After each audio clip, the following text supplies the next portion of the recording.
Good evening, ladies and gentlemen. I'll try to be rather brief, if it's possible. In any case, the subject of this unit is detecting the future. So, shipping is a business. So, according to Peter Drucker, who was the guru of business administration and marketing, etc., he said, because the purpose of business is to create a customer, the business enterprise has two, and only two, basic functions: marketing and innovation. Marketing and innovation produce the results. All else is costs. So, what does shipping contribute to marketing and innovation? How do we go in this market if this is the kind of, how do we market ourselves? This is rather important. I think that we suffer some conceptual misconceptions. Basically, there wouldn't be any movement of any cargo if the receiver didn't want it. So, firstly, there must be a receiver that wants the cargo, and he will be the one that orders the cargo to be transported and from where it's going to be transported. Therefore, we have to understand him and not the charterer, who is another intermediary. That is rather important. To understand the receiver, obviously we need to do agent-based modeling and not any mathematical formulas or whatever. I have no problem with them, mind you. Now, let's see what we were and what we have become. In the 19th century, the Greeks were traders who, with their ships, executed trades. Examples: Valiano brothers, Skaramangas, Sifneo brothers, Rodokanaki, Negreponte, Raleigh brothers, the Empiricoses, and our greater family, which was Theophilatos, Stathatos, Dracoulis, and Gratsos. We were all working in the same office, and the one took over from the other as the thing went on. So basically, we were traders. We organized the transport. The ships were there to do our trades. How now we have become ship owners and somebody else uses us, and we are, as Mr. Anthony Chandris once said, we have become the taxi drivers of the world, is a different question. Now, we heard a lot of things about logistics, costs, etc., etc. I think there is something that is extremely important that has not been mentioned.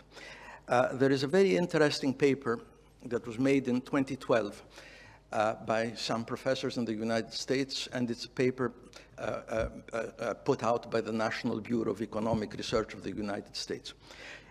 Its name is Time as a Trade Barrier. The people involved made estimates, and they said that they estimate that each day delay in transit is an equivalent ad valorem tariff on the cargo of 0.6 to 2.1% of the value of the cargo. So basically, if the cargo is precious or it needs to move faster, it's fashion goods or whatever, obviously it'll have to move by the fastest route. And right now, we are living in a world in which the One Belt, One Road system by China is being expanded. And whereas it used to take about 30 days, or it does take about 30 days by container to go from Shanghai, let's say, to Rotterdam or Hamburg, right now you can do the same distance in about 14 days or 16 days by the train. Actually, Costco has even made a logistic port, inland port, between China and Kazakhstan in order to facilitate the shift of the containers from the smaller gauge, what you call it, Chinese Chinese railroad to the wider gauge Soviet, Russian railroad to once again, down the line to Europe, to the smaller European thing. So basically, we have to look at time as an element for transport, because you will not have the same modes of transport operating. Already you have an increase in the amount of the TEUs that are being transported through this Asia line. And incidentally, just for the sake of good order, because trains will burn a lot more per ton kilometer, the emissions that they will emit is roughly 30 to 40% more if they go by train. So we have to understand, and there's a lot of people that say ships should go slower to, in order to reduce emissions and all that kind of stuff. Yes, but if you get modal shift, then you will have a hell of a lot more emissions up in the air. So we must understand what we're doing, and if we don't, and we don't look at it holistically, we're in trouble.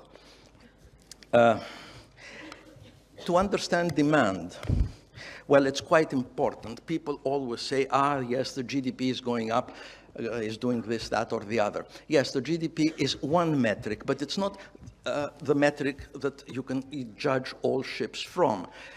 For example, let's say with regard to bulk carriers, GDP is no metric at all, because the ton miles of growth in bulk trade has nothing to do with GDP.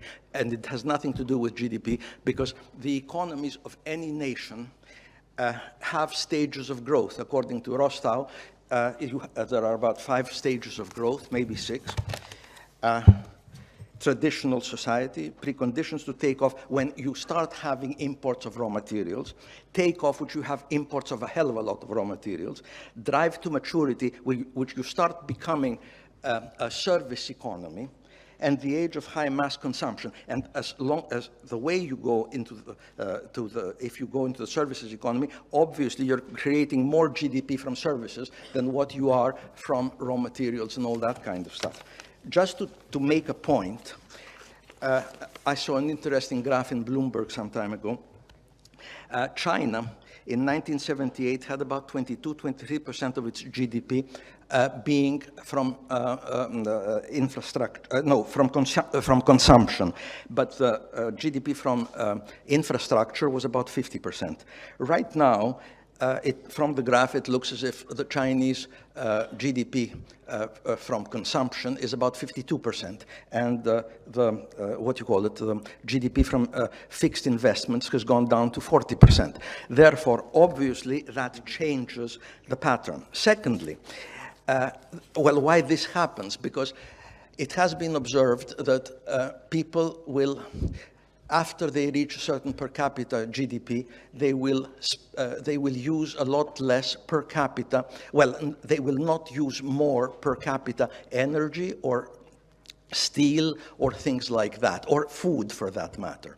So you must understand that there is a shift, and when that shift happens, that hits, for example, the bulk trade. So you can't say that the GDP is going up and therefore demand for bulk is going to go up. Maybe for containers it will, but for bulk it's another metric. You have to look at it. Secondly, you have various ways in which you can produce things.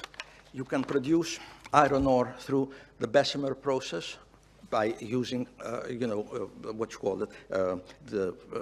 ovens and shove iron ore and coal and get the stuff moving. And there you need a lot of goods.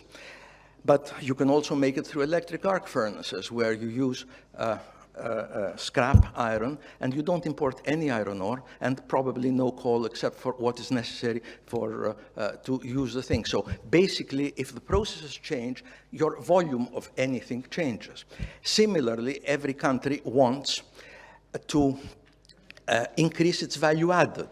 And for example, Indonesia, where the nickel ore, for example, had the maximum content, 2% of nickel ore, in 2014, it made a law that said that unprocessed nickel ore and unprocessed bauxites could not be transported. Actually, the law was made in 2009, but said it could start 5 years later.